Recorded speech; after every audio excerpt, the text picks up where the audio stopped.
Hello friends, welcome to savage point. நான் உங்கள் ஏஸ்க. So இன்னைக்கு நம்ம வாரணாசி கிளிம்ஸோட டீட்டெயில் அனாலிசிஸ் தான் பார்க்க போகிறோம். ஸோ நேத்திக்கு இந்த வேர்ல்ட் ஆஃப் வாரணாசி அந்த கிளிம்ஸோட initial hidden details and break down வந்து பார்த்துருந்தோம். இப்போ நம்ம டீப் அனாலிசிஸ் ஒவ்வொரு ஃப்ரேமையும் வந்து பார்த்தீங்கன்னா டீட்டெயிலாக டெப்த்தாக வந்து பார்க்க போகிறோம். அதனால இந்த வீடியோவை ஸ்கிப் பண்ணாமல் ஃபுல்லாக பாருங்கள். புதுசாக ஹைப்னு ஒரு ஆப்ஷன் இருக்குது, மறக்காம அந்த ஆப்ஷனையும் பண்ணி இந்த வீடியோவை நல்லா ஹைப் பண்ணுங்கள். சரியாக ஃப்ரெண்ட்ஸ், வாங்க நம்ம வீடியோக்குள்ளே போகலாம்.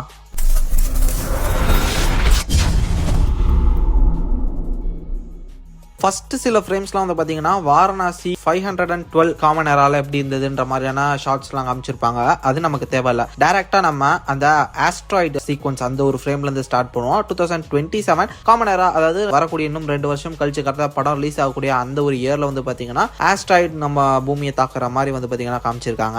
அந்த ஆஸ்ட்ராய்டோட பேர் ஷம்பாவி அப்படின்னு சொல்லி மென்ஷன் செய்யப்பட்டிருக்கு. ஸோ ஷம்பாவி அப்படின்னு சொல்லக்கூடிய அந்த நேம் வந்து பார்த்தீங்கன்னா பார்வதியை குறிக்கக்கூடிய ஒரு வேர்டு. இது மட்டும் இல்லாமல் இந்த வாரணாசி அப்படின்ற அந்த டைட்டில் கார்ட்லயே அந்த ஆஸ்ட்ராய்டு வந்து விழுகிற மாதிரி, அந்த டைட்டிலே ஆஸ்ட்ராய்டு வந்து விழுகிற மாதிரியான ஒரு விஷயம் இருக்கு. மோஸ்ட்லி இது மாதிரியான படங்கள்ல எல்லாம் வந்து பாத்தீங்கன்னா டைட்டில் கார்ட்லயே அந்த படத்தோட ஹோல் ஸ்டோரியை வந்து ஷார்ட் அண்ட் ஸ்வீட்டா குறிக்கிற மாதிரி ஒரு சில மெட்டஃபர்லாம் பண்ணுவாங்க. அப்படி பார்க்கும்போது இந்த படத்துல இந்த ஆஸ்ட்ராய்டு ஒரு முக்கியமான ஒரு விஷயமா இருக்க போதுன்றத அந்த வாரணாசி டைட்டிலே வந்து பாத்தீங்கன்னா நல்லா பார்க்க முடியுது.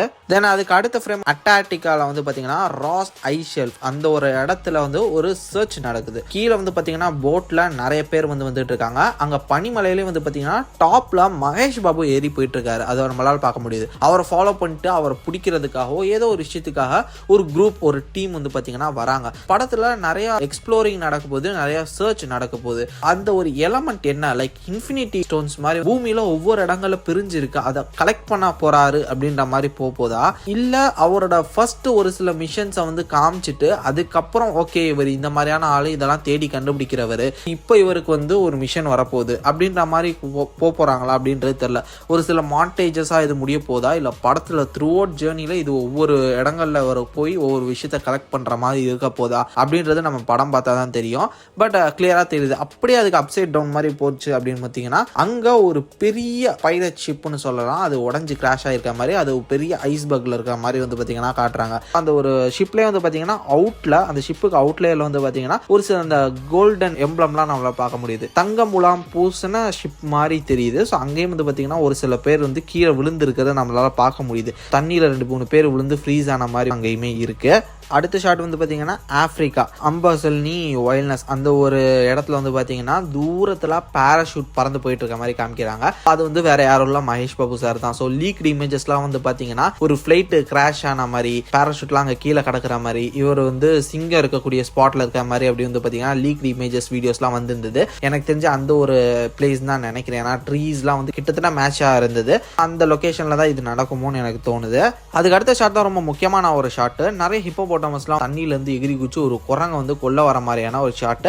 அப்போ ஒரு சாட்ட மாதிரி இந்தியானா ஜோன்ஸ் யூஸ் பண்ணுவாரு, அது மாதிரி தூரத்துல போட்ல வந்து பாத்தீங்கன்னா மகேஷ் பாபு இருக்காரு. அவர் பக்கத்துல ஒரு லேடி இருக்காங்க. அவங்க எனக்கு தெரிஞ்சு பிரியங்கா சோப்ராவா தான் இருக்க வாய்ப்பு இருக்கு. இவங்க 2 பேரும் போட்ல டிராவல் பண்ணிட்டு இருக்காங்க. அந்த ஒரு பெரிய சாட்ட மாதிரி ஒரு விஷயத்த வந்து மகேஷ் பாபு சார் வீசுறாரு. அதை கேட்ச் பண்ணிட்டு வந்து அந்த மங்கி தப்பிச்சு வர மாதிரி மேபி இருக்கலாம். எனக்கு தெரிஞ்ச அந்த ஒரு மங்கி இவரோட பெட்டா இருக்கும்னு தோணுது. லைக் இந்த ஒரு படத்துல வந்து மகேஷ் பாபு சாரை 2 கேரக்டர்ஸா போர்ட்ரே பண்ண ட்ரை பண்றாங்க. அதை நான் வந்து போக போக பேசுறேன். பட் இந்த படத்துல அந்த மங்கி மேபி மகேஷ் பாபு சாரோட பெட்டா இருக்கலாம் அப்படின்னு தோணுது. த்ரூ அவுட் ஃபிலிம்ல வந்து மகேஷ் பாபு சாரோடய டிராவல் பண்ணக்கூடிய ஒரு அனிமலா நம்மளால மங்கியை பார்க்க முடியும்னு தோணுது. அதுக்கான காரணம் அடுத்து வரக்கூடிய ஃப்ரேம்ஸ்லயே இருக்கு. தென் அதுக்கு அடுத்த ஷாட் உக்ரபதி கேவ்ல வந்து பாத்தீங்கன்னா வனாச்சல். ஸோ அங்க அந்த கேவுக்குள்ள ஒரு பெரிய கடவுள் சிலை இருக்கு. அவங்களோட தலை வந்து பாத்தீங்கன்னா அவங்களே தும்பிக்கப்பட்டு ஒரு கையில தலை இருக்கு. அந்த அவங்களோட தலையை வெட்டினதுக்கு அப்புறம் அந்த ரத்தம் இருக்குல்ல, அது வந்து 3 விதமா பீச்சு அடிக்குது. அதுல ஒரு சைடு பீச்சு அடிக்கிற ரத்தம் அவங்களோட வாய்க்குள்ளே போகுது. மித்த 2 இடங்கள்ல பீச்சு அடிக்கிறது வந்து பாத்தீங்கன்னா பக்கத்துல இருக்கக்கூடிய 2 கடவுள் அவங்களோட வாய்கள்ல வந்து அந்த ரத்தத்தை வந்து வாங்குற மாதிரி வந்து பாத்தீங்கன்னா காமிச்சிருக்காங்க. அது ஒரு டெம்பிள். கீழே வந்து ஒரு மந்திரவாதி உட்கார்ந்துருக்கான், வந்து யாகம் பண்ணிட்டு இருக்காங்க. கிரீன் கலர்ல ஃபயர் வந்து எரிஞ்சுக்கிட்டு இருக்கு. மேல வந்து ரெட் சாரி கட்டினா ஒரு லேடி வந்து பாத்தீங்கன்னா விழுகிற மாதிரி காட்டுறாங்க. அது மோஸ்ட்லி பிரியங்கா சோப்ரா தான். அவங்களோட ஃபர்ஸ்ட் லுக்கே எல்லோ சாரி போட்டு ஒரு கேவுக்குள்ள ஃபைட் பண்ற மாதிரி தான் வந்து காமிச்சிருக்காங்க. இனிஷியலி அது வந்து கான்செப்ட் கான்செப்ட் ஆர்ட்னு நம்மளால புரிஞ்சுக்க முடியுது. எல்லோ சாரியோ ரெட் சாரியோ பட் அவங்க தான் அது வந்து கிளியரா தெரியுது. கிட்டத்தட்ட அந்த ஒரு ஃபர்ஸ்ட் லுக்ல அவங்க ஃபைட் பண்ணக்கூடிய கன் ஷூட்லாம் பண்ணக்கூடிய அந்த ஒரு சீக்வன்ஸ் வந்து பாத்தீங்கன்னா இந்த இடமா தான் இருக்கும்னு தோணுது. இந்த கேவ் தான் எனக்கு தோணுது. அந்த ஒரு சைடுல தொங்கிட்டு மகேஷ் பாபு சார் வந்து பாத்தீங்கன்னா அவங்கள காப்பாற்ற ட்ரை பண்ற மாதிரி இருக்கு. கீழே சுத்தி பாத்தீங்கன்னா நிறைய சோல்ஜர்ஸ் கன்னெல்லாம் வச்சுட்டு அந்த இடத்துல இருக்கிற மாதிரி இருக்கு. அங்க ஒரு யாகம் நடக்குது, அங்க ஏதோ ஒன்று நடக்க போகுது, அதை தடுக்கிறதுக்காக இவங்க வராங்க அப்படின்ற மாதிரி காட்டலாம். தென் அதுக்கப்புறம் இருக்கக்கூடிய ஷாட் தான் ரொம்ப ரொம்ப முக்கியமான ஷாட். லங்கா நகரம், அங்க அந்த ஒரு பெரிய போர்ல இவங்க 2 பேரும் லைக் ஹனுமானோட வால்ல வந்து பாத்தீங்கன்னா ஒரு தேர் சக்கரம் ஓடிட்டு இருக்கு அப்படின்ற மாதிரி நான் வந்து சொல்லியிருந்தேன் லாஸ்ட் பிரேக் டவுன்ல. அதை நான் டீட்டெயிலா பார்க்கல, இப்போ ஜூம் பண்ணி டீட்டெயிலா பார்க்கும்போது தான் தெரியுது. ஸோ தேர் சக்கரம் போது அதை ஒருத்தர் ஓட்டிட்டு இருக்காரு. பின்னாடி வீல் சேர் ஒன்று கட்டி போட்டு தரத்து வர மாதிரி இருக்கு. பார்த்தா அது வேற எந்த வீல் சேரும் இல்ல. பிருத்வி சாரை வந்து இன்ட்ரோடியூஸ் அவரோட ஃபர்ஸ்ட் லுக்ல வந்து பாத்தீங்கன்னா ஒரு வீல் சேர் ஒன்று பார்த்தோம். அந்த வீல் சேர் தான் ராமாயணம் நடந்துகிட்டு இருந்த டைம்ல இவங்க அங்க போய் விசிட் பண்ற மாதிரியான ஒரு ஷாட். இது லிட்டரலி டைம் டிராவல். என்ன மாதிரி இந்த ஸ்டோரி வந்து ராஜமௌழி சார் கொண்டு போறாரு. சயின்ஸ் ஃபிக்ஷன் இருக்கு, டைம் டிராவல் இருக்கு, மித்தாலஜி இருக்கு, நிறைய காம்ப்ளெக்ஸான ஒரு ஜானரா இது இருக்குன்னு தோணுது. என்ன மாதிரி இதை டெலிவர் பண்ண போறாருன்றது தெரியல. ஸ்கிரீன் பிளேல பயங்கர ஆக்டிவான ரைட்டிங் ப்ராசஸ் தான் இந்த மாதிரியான ஜானர்ஸ்லாம்.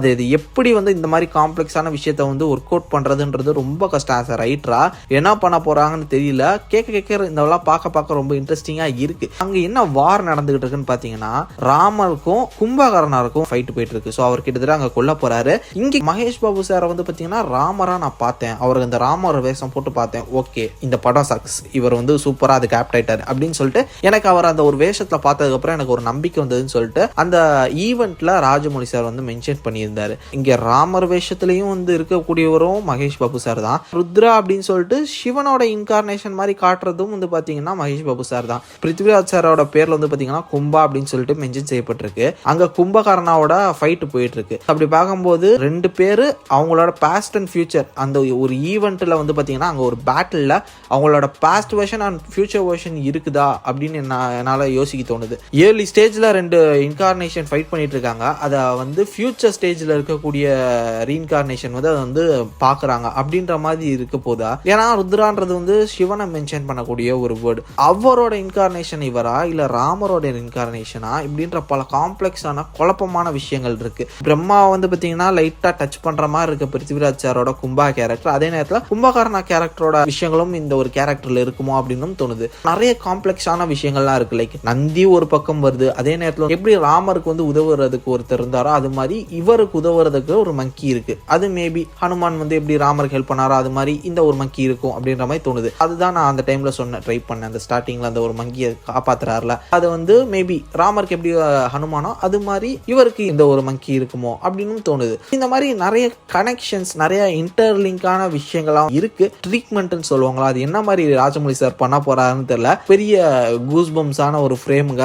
இந்த ஒரு ஃப்ரேமுக்கு அப்புறம் நிறைய விஷயங்கள் பலராலும் பேசப்பட்டிருக்கு. ஒரு பெரிய கியூரியாசிட்டி மேக் ஆயிருக்கு. ஓவராலா கிளிம்ஸ்லாம் ஓகே தான், பட் அந்த ஈவெண்ட் வந்து பாத்தீங்கன்னா கம்ப்ளீட்டா சொதப்பிட்டாங்க. நிறைய விஷயங்கள் வந்து அந்த ஈவெண்ட் டெலிகாஸ்ட் ஆகிறதுக்கு முன்னாடியே லீக் ஆயிருச்சு. ஸ்பாட்ல நிறைய விஷயங்கள் வந்து பாத்தீங்கன்னா ஃபெயில் பண்ணிட்டாங்க. மகேஷ் பாபு சாரா அந்த டாய் புல்ல ஏற வச்சு அந்த ஷோகேஸ் மாதிரி பண்ணதெல்லாம் லிட்டரலி ரொம்ப கிரிஞ்சியா இருந்தது. அவரை ரொம்ப ட்ரோல் மெட்டீரியலுக்குள்ள கொண்டு போற ஸ்டஃப் அதெல்லாம் அங்க பண்ணணும்னே தேவையில்ல. அதெல்லாம் வந்து ரொம்ப எம்பாரசிங்கா மேபி அவருக்கு இருந்திருக்குமோன்னு எனக்கு தோணுச்சு. எல்லாருமே வந்து அவர் ஒரு காடு மாதிரி பேசுற எல்லாருமே வந்து ஜெய் பாபு காட் அது மாதிரி அவரை வந்து ஒரு மாதிரி பேசி அவரே வந்து பாத்தீங்கன்னா சிரிச்சுக்கிட்டே இருந்தாரு. என்ன ஃபீல் பண்ணாருன்னே தெரியல. ரொம்ப எம்பாரஸ்மெண்ட் வந்து கொடுத்த மாதிரி எனக்கு ஒரு ஃபீல் ஆச்சு. பிரியங்கா சோப்ரா பேச ஆரம்பிக்கும் போது மைக்கு வேலை செய்யல ஸ்டார்டிங்ல. இது மாதிரி நிறைய ஃபெயிலியரை சந்திச்சாங்க. ஹோல் டீமே அவ்வளோ ப்ரீபேர்டா இருந்தாங்க. ராஜமௌழி சார்லாம் வந்து பாத்தீங்கன்னா 3 நாள் ஒரு வாரம் அந்த ஒரு ஈவெண்ட்டுக்காக கிளாஸ் எடுத்தாரு மொத்த பேருக்கு அப்படின்ற மாதிரி சொன்னாங்க. எனக்கு தெரிஞ்சு இந்த ஈவெண்ட் முடிஞ்சதுக்கு அப்புறம் எல்லாருமே போயிட்டு பலார்னு ஒன்று விட்டுருப்பாருன்னு நினைக்கிறேன். அந்த ஒரே ஒரு ஹோஸ்ட், லேடி ஹோஸ்ட், அவங்க மட்டும்தான் வந்து பாத்தீங்கன்னா ஆங்கர் மாதிரி இந்த ஒரு மொத்த ஈவெண்ட்டையும் தோல்ல போட்டு தூக்கி சுமந்தாங்க. அவங்க இல்லைன்னா மொத்தமும் முடிஞ்சு போயிருக்கும். அந்த மாதிரி ஒரு ஃபிளாப்பரா போய் முடிஞ்சது. பட் ஓவராலா the glimpse is okay. So upcoming event maybe பார்த்து பண்ணுவாங்கன்னு நான் நினைக்கிறேன். ஓவராலா it's a good try, good promotional stuff. இப்போ ஆல் ஓவர் வேர்ல்ட்ல வந்து பாத்தீங்கன்னா இப்போ இதை பத்தி தான் பேசுறாங்க.